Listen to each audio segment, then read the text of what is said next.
bonsoir tout le monde. Et même je dirais bonne nuit tout le monde. Pour un autre épisode sur le top point d'exclamation de la sécheuse. Ce soir, un épisode dédié à, encore une fois, notre cher ami Magic de Gathering. Édition spéciale et limitée, Innistrad Double Feature. Une édition relativement détestée par la majorité des gens qui ne l'ont pas acheté, probablement. Puis par la communauté en général. Mais je vais essayer de faire le point un peu sur ce qu'il y en est sur ce produit. Pour essayer peut-être de lui rendre justice. Ou pas. Ça dépend. D'ailleurs, si jamais il y en a que... Si je poste le vidéo assez rapidement, vous allez vous rendre compte qu'on est la nuit, effectivement. Ça arrive des fois dans une famille où quelqu'un a un petit mal d'estomac puis il se réveille en pleine nuit, puis on doit laver toutes les couvertes. Ceux qui en doutent, là, il y a du stock là-dedans. Mais sans plus attendre, on va commencer justement à regarder un peu. J'ai volontairement deux belles petites piles de Double Feature. Première pile, ceux qui m'ont écouté sur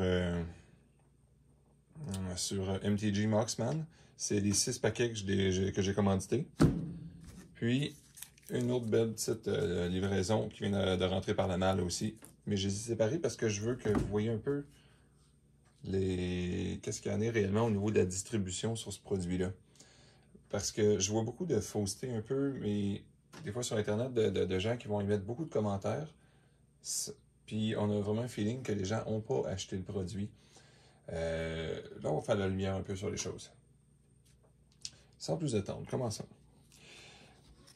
La première chose qu'on va noter de ce produit-là, puis là, je m'excuse avec le reflet, mais je vais essayer d'avoir le mieux que je peux. On va changer un petit peu l'angle de caméra.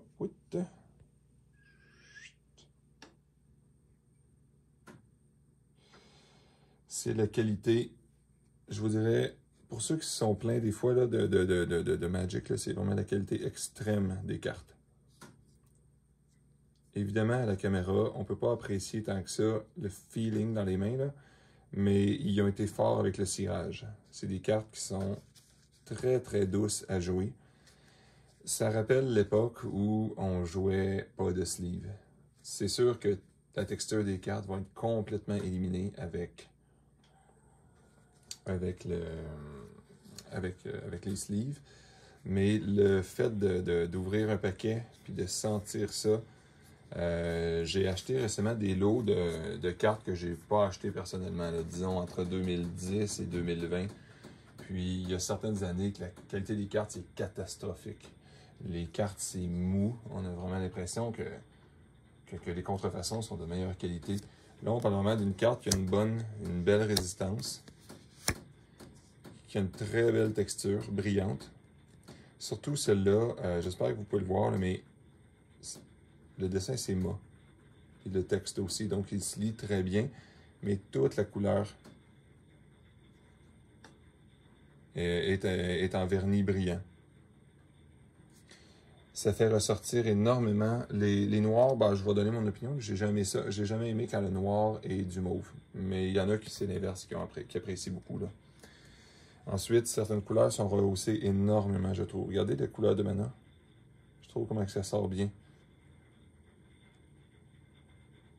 Le fait que le dessin est noir et blanc, je trouve ça étrange qu'il y en a qui se plaignent de ça. Première chose, évidemment, ils n'ont pas menti, là. C'est une édition en noir et blanc. Puis non, effectivement, c'est pas des nouveaux art. C'est exactement les autres art, mais en version juste mis probablement sur Photoshop avec un léger traitement. Je ne pourrais pas dire qu'est-ce qu'ils ont utilisé comme traitement pour rehausser. Dans certains cas, ça donne des beaux résultats, dans d'autres, moyens. Mais moi, j'aime beaucoup le noir et blanc, même si c'est pas fait originalement par l'artiste. Ce qui aurait été bien, mais je pense pas que ça aurait été réaliste de refaire 500 quelques cartes par l'artiste. Maintenant, ce qui est vraiment important à comprendre aussi, lorsqu'on va ouvrir les paquets, ça va être un point négatif du produit, évidemment. Bon, prix original suggéré, surtout au Canada, pour celles et ceux qui se demandent, là, 249 évidemment plus taxes. On est évidemment dans les 287,50. c'est très cher pour 24 paquets. Pour la majorité des gens, heureusement que c'est draft. Pour ceux qui veulent jouer, c'est une belle expérience à découvrir. Mais juste collectionner, ouvrir les paquets, puis espérer les revendre éventuellement, ça, je peux pas croire, c'est pas rentable. Une boîte à 287$, il n'ira pas chercher, probablement à moins d'une chance extraordinaire. Exemple, quelqu'un qui irait chercher Sorin, hologramme, spécial foil, métallique, là, argenté, ou bien le MeTook Massacre, probablement. Mais sans ces cartes-là d'une valeur énorme, la valeur estimée à l'intérieur de la boîte, présentement où on se parle en février 2022, ça ne peut pas arriver, même probablement pas à la moitié. Évidemment, c'est pas pour rien que c'est une boîte draft. Il y a quand même un certain intérêt à ouvrir ça. Donc, premier défaut, évidemment, c'est le prix. Lorsqu'on achète une boîte, nous autres, ça nous est revenu à peu près à 12$ le paquet. Lorsqu'on les achète séparément, ça va être 12$ plus taxes dans les 14. Donc, un draft purement de double feature va arriver dans le coin de 36$ pour ceux qui achètent une boîte. Sinon, 36 plus taxes, environ 41$. Évidemment, nous, là, ce qu'on a préconisé, c'est d'y aller mollo avec. Donc, on a mélangé un comme ça avec un Midnight Hunt et un VAO. Donc, ça diminue le prix total du draft, puis ça fait cute en même temps. L'autre défaut, c'est au niveau de la distribution. Moi, ça ne m'a pas fait de peine, mais je vais juste vous montrer un peu la promesse qu'ils ont fait. C'est une foil par paquet, puis 2 rares par paquet. 2 rares ou mythiques. Donc, pour un potentiel éventuel de 3 rares ou mythiques par paquet. J'ai mis les rares sur le dessus. Donc, 1, 2, 3, 4, 5, 6, 7, 8, et c'est terminé. 6 paquets, 8 rares. À la caméra en direct, c'était vraiment sublime, là. J'essaie de pas trop utiliser de sarcasme, là. Je me suis ramassé en direct avec 8 rares au lieu de 12, normalement. C'était un petit peu triste quand même, quand on y pense, avec 0 mythique, évidemment, parmi ces rares-là. Certains des paquets, j'ai pas changé l'ordre. On va passer les rares, là. Avec le petit chien ici. Regardez ce que ça donne des fois.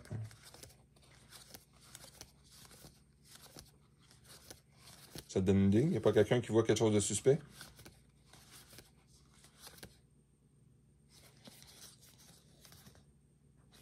On a la première section du premier paquet en commune, puis après ça, on tombe dans les uncommon du deuxième paquet. 2 de mes paquets, ou 4 de mes paquets, je crois, lors de l'ouverture, au lieu d'avoir 8 communes, 4 uncommon, puis 2 rares, on commençait littéralement par une rare sur le dessus, ce qui est un très mauvais signe lorsqu'on déballe un paquet comme ça. Tout le reste des communes. 4 paquets ont été comme ça. C'est assez désespérant, surtout considérant qu'il y a des rares qui ont une valeur assez modeste, là, comme... Bon, ça, en noir et blanc, c'est pas plus beau qu'en couleur, je vous le dis tout de suite, là. Mais certaines cartes, bon, écoute, je les trouve super belles, ceux-là. Là. Puis, si quelqu'un a l'occasion de voir les cartes de quelqu'un ou d'acheter un petit lot de bulk ou de commune, ça vaut la peine d'aller prendre la main pour regarder à quel point ils ont évolué. Quand c'est une édition spéciale, je ne sais pas si Kamigawa va avoir cette qualité-là, ou les prochains sets Infinity et compagnie, mais j'aimerais beaucoup. Ensuite, qu'est-ce qu'ils ont mis de relativement unique dans ce set-là? C'est que les foils sont... Ils appellent ça en anglais silver foil. C'est pas un foil qu'on est habitué. Puis même, je vais vous dire, j'en ai manqué sur le coup dans mes paquets. J'ai pas tout de suite compris. Parce que ça, il est quand même pas si pire. Lui, j'ai passé tout droit. Celui-là, j'ai littéralement passé tout droit. Pour de vrai, quelqu'un qui n'est pas habitué, c'est littéralement pas... faut remarquer le reflet ici, là. Celui-là, très beau en foil, en personne. Mais vous remarquerez qu'il n'y a pas de... c'est vraiment de la peinture métallique, là. Il n'y a pas nécessairement de petit arc-en-ciel que ça va faire, peu importe comment l'angle que je vais lui donner. C'est toujours une peinture métallique argentée.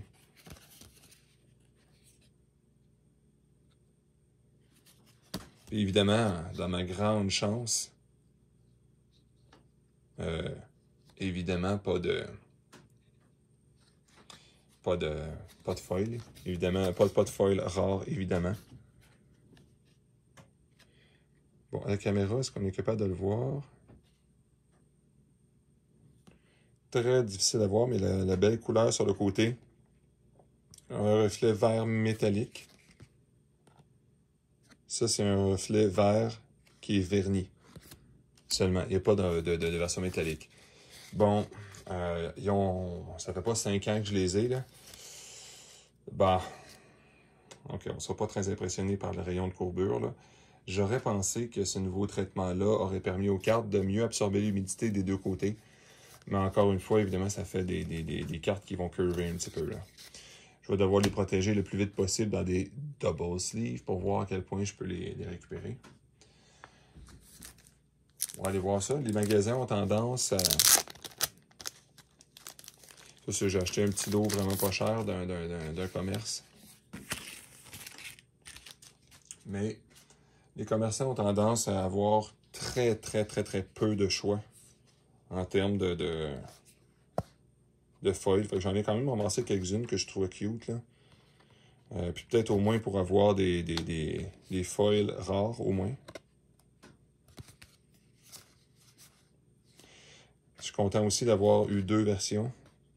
Bon, je sais pas si vous voyez à quel point c'est bien coupé, là. Je suis sarcastique. C'est pas très bien coupé.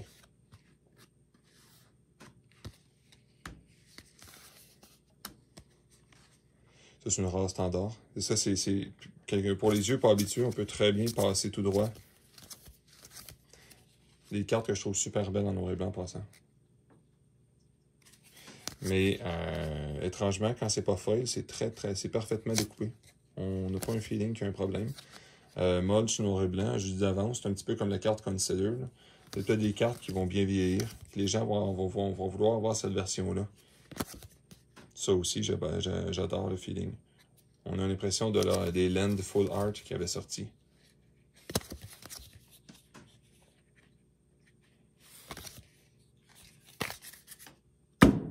Bon, ça ici. Donc, évidemment, petit problème au niveau de la distribution dans les paquets. Faut pas trop se choquer. Bon, en tout cas, au prix qu'on paye, c'est fâchant. Je ne sais pas à quel point on peut garder le reçu puis appeler le service à la clientèle Wizard of the Coast. Probablement qu'il y a quelque chose à faire plutôt que juste se plaindre.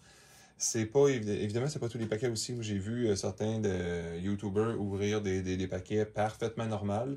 Ils étaient probablement quand même déçus du résultat, mais il n'y avait pas d'erreur au niveau de la promesse que Wizard avait faite à l'intérieur des paquets comparé à ce qu'ils ont réellement eu à la fin, là. Aussi,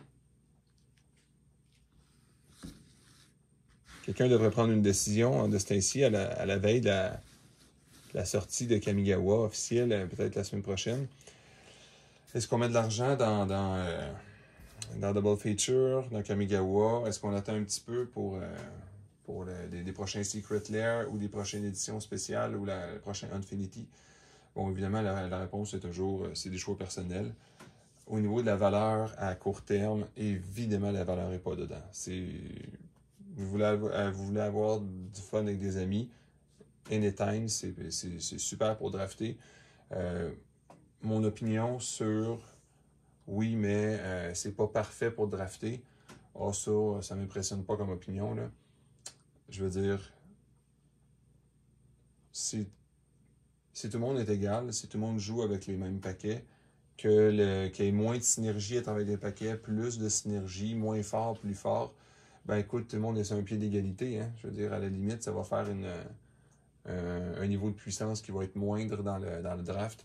Ça, c'est pas bien grave à mes yeux, tant que tout le monde joue avec les mêmes paquets. Ça, c'est plus important à mon avis, là. Le premier draft qu'on va tester justement nous autres, c'est ce soir. On verra bien qu'est-ce que ça donne, mais j'ai un très bon feeling que ça va être intéressant. J'espère peut-être, je ne sais pas à quel point l'édition est limitée ou est-ce qu'ils vont en réimprimer. Est-ce qu'ils vont réimprimer une deuxième version moins chère? Est-ce que les magasins vont vendre à rabais, ce qui donnerait peut-être l'opportunité à certaines personnes d'acheter? Le prix est déjà rendu relativement bas sur eBay. J'ai vu passer à un prix vraiment de fou, là. Dans les dernières ventes qu'il y a eu réellement sur eBay avec des offres acceptées, était dans les coins de 159 $ canadiens. C'est rare un produit qui sort et qui est à peu près 50% ou pas loin de 50% de sa valeur quelques semaines, quelques jours après sa sortie. C'est peut-être même du jamais vu, là. J'ai l'impression, par exemple, que les gens qui achètent à ce prix-là pas cher vont pouvoir en profiter d'un prix relativement augmenté si Wizard révèle les chiffres réels de production de ce produit. Est-ce qu'il est réellement rare? Est-ce qu'il est artificiellement rare parce qu'il n'y en a pas beaucoup, mais les gens n'achètent pas et ils n'en veulent pas de toute façon? Est-ce qu'ils en ont fait beaucoup puis les gens n'en veulent pas? Ça pourrait être une absolue catastrophe pour qui que ce soit le garde. On verra à long terme de toute façon qu'est-ce que ça donne en tant que valeur. La seule chose qui est dommage pour ceux comme moi qui vont essayer de faire un set complet normal et un set foil. Bon, je sais même pas si les magasins vont tenir assez de stock pour être capable de faire ça. On verra bien. Celles et ceux aussi qui voudraient me contacter, comme d'habitude, Dr Jean Bonius à iCloud.com. Je suis preneur présentement d'à peu près n'importe quelle quantité de l'eau. Évidemment, si vous avez le MeatHook Massacre Foil, vous êtes mieux probablement de le vendre. Je suis preneur un petit peu à des lots débarras. Vous avez fait un beau petit draft, vous avez une centaine de cartes. Envoyez-moi ça, on s'arrangera là, pour un échange ou un paiement. Je serais bien content de booster ma collection, ou si vous voulez faire un don d'ailleurs, je serais très content de l'accueillir. Mais moi, j'adore ces cartes-là, j'adore le noir et blanc. Ceux qui sont au-dessus du design, pas de problème, vous m'envoyez ça. J'achète. Boîte aussi, j'ai réussi à mettre la main sur des très bons prix. Merci d'ailleurs à mes contacts qui ont préféré, je les comprends, vendre à perte. Puis je respecte, je dirige présentement un commerce. À un moment donné, il faut que tu fasses le choix. Tu lâches tes émotions. Si tu as un feeling que le set d'après va mieux vendre, vends à perte. Prends l'argent, mets l'argent dans l'autre qui va bouger plus vite. Je comprends que plusieurs petits commerces pourraient ne pas être capables d'endurer ces boîtes-là pendant 5 ans en espérant avoir un prix de vente qui a de l'allure dans les 200-300 $ et plus, là. Peut-être que ça permet d'avoir un meilleur pouvoir d'achat dans le futur Kamigawa. Let's go, vous m'appelez. Vous m'envoyez un texto ou justement un courriel à drjeanbonius@icloud.com. On essaiera de s'arranger. Dans les quantités, des fois de 3-4 boîtes et plus, on arrangera un bon prix, là. Je tiens à remercier tout le monde. Qui d'ailleurs,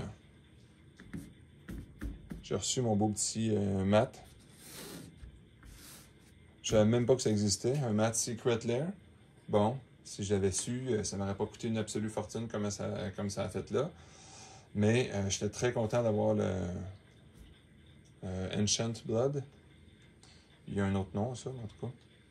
Fait que je vais souhaiter à tout le monde un bon restant de nuit. Sinon, pour ceux d'outre-mer, bonne journée, bonsoir.